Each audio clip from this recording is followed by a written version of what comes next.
How's it going, folks? Brian here with Echo Adventure Cooperative, and today I'm going to show you guys how to do the stack mend.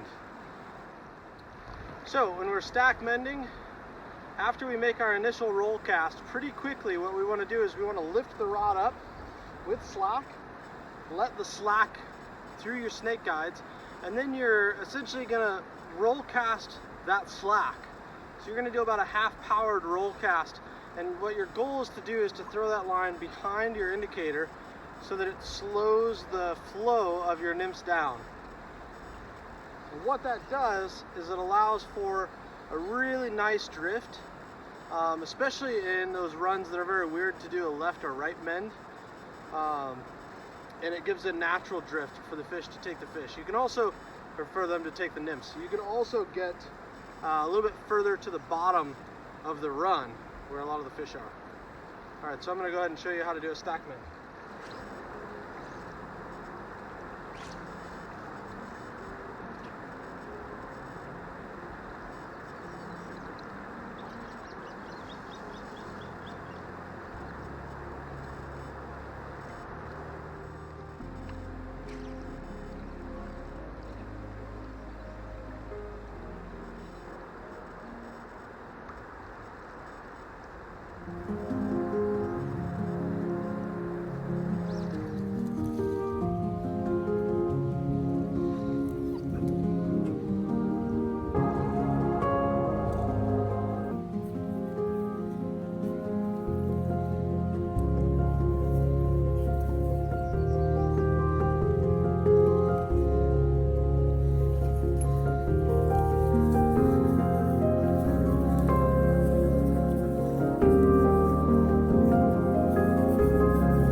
Alright, well done. Okay, so that's how you stack mend. I can't stress how important a stack mend is. I use it probably 90% of the time with my nymphing, and that's one of my #1 secrets for nymphing. Make sure your drifts are slower than the run. You'll get down closer to the fish, especially on high water days like today, and you'll have a lot of luck, a lot of success.